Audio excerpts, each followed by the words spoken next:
Gender discrimination against women due to childbirth and maternity leave is prohibited by the Pregnancy Discrimination Act, which amended Title VII of the Civil Rights Act.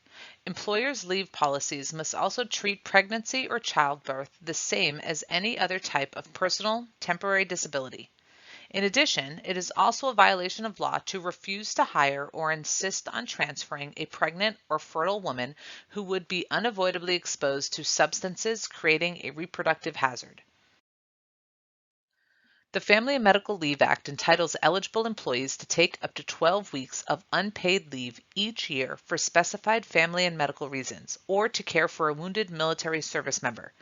The Act outlines which employers are considered covered employers, which of their employees are considered eligible, which events are considered qualifying events, as well as what constitutes a serious health condition.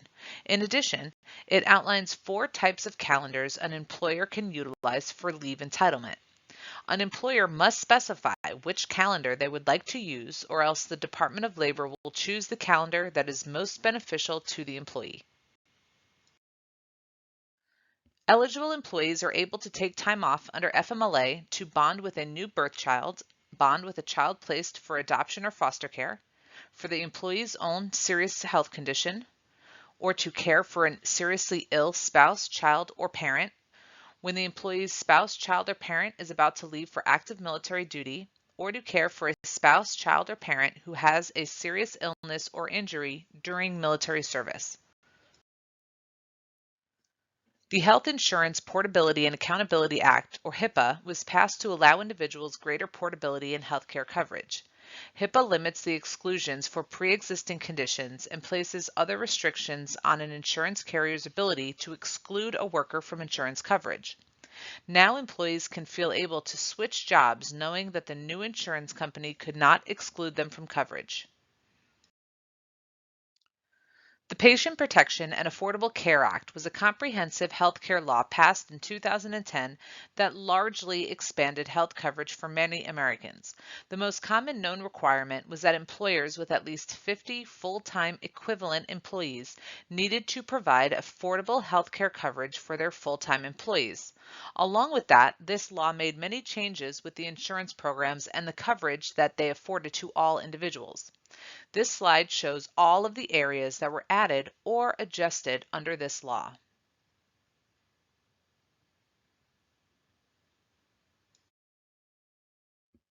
Prior to the passing of the Employee Retirement Income Security Act, or ERISA, in 1974, many employees were disappointed upon retirement when they learned that there was insufficient funds or complicated rules that would prevent them from receiving the benefits they had expected.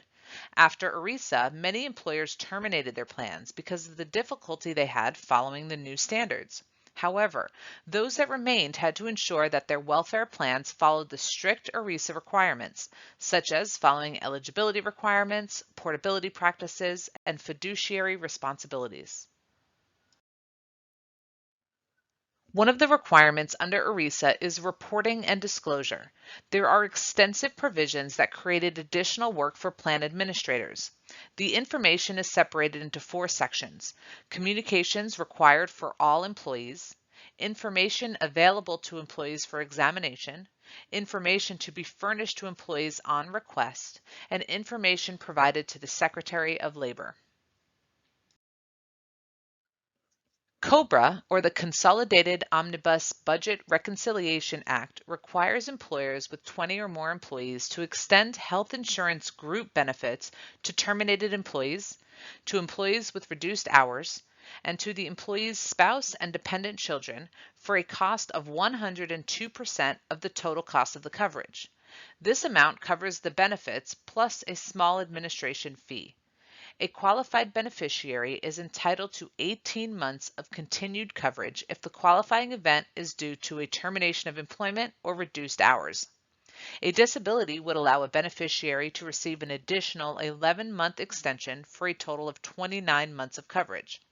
An additional qualifying event allows the beneficiary 36 months of coverage.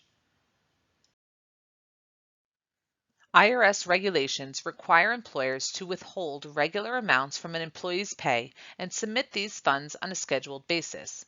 These withholdings include federal, state, and local income taxes and the employee's share of Social Security tax. Employers are also required to pay workers' compensation taxes and unemployment taxes based on a percent of the employee's wages, plus the employer's matching Social Security tax. There are some additional benefits that employers can provide employees that may be tax-free. For example, the amount the employer pays for the employee's health benefits is not taxable to the employee. In addition, items like employee discounts and meals provided do not have to be taxed to the employee. These benefits, among others, can be provided as a perk of employment. A highly compensated employee is someone who owned more than 5% of the capital or profits in the employer's business at any time during the year or the preceding year, or for the preceding year, received compensation of more than $100,000 and was in the top 20% of the business employees when ranked by compensation. Once determined, the company cannot receive tax advantages for providing certain tax-free services to these employees if they are not available to all other employees.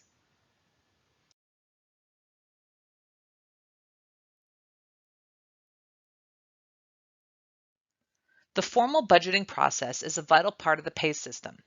Budgeting helps to ensure that future financial expenditures are coordinated and controlled. Two basic approaches to generating compensation budgets are the bottom-up approach, which requires supervisors to forecast the pay increases they will recommend for each of their subordinates during the coming plan year, and the top-down approach, which involves estimating the pay increase budget for the entire organization and then allocating an amount to each manager or supervisor.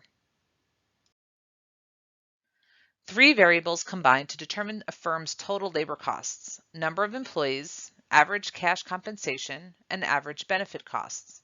The formula for combining these variables is labor costs equal the number of employees times the average cash compensation plus the average benefit cost. In order to affect the total labor cost, the company can work to control any of these variables. They can keep the employee count down. They can control cash compensation by hiring contingent workers or by tying pay to performance, called variable pay, or by adjusting the types of benefits offered.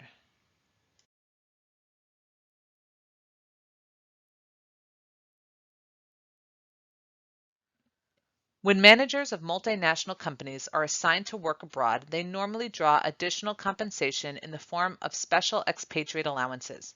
These allowances are often as much as 3 or 4 times the executive's base salary, and they become quite complicated because of tax considerations.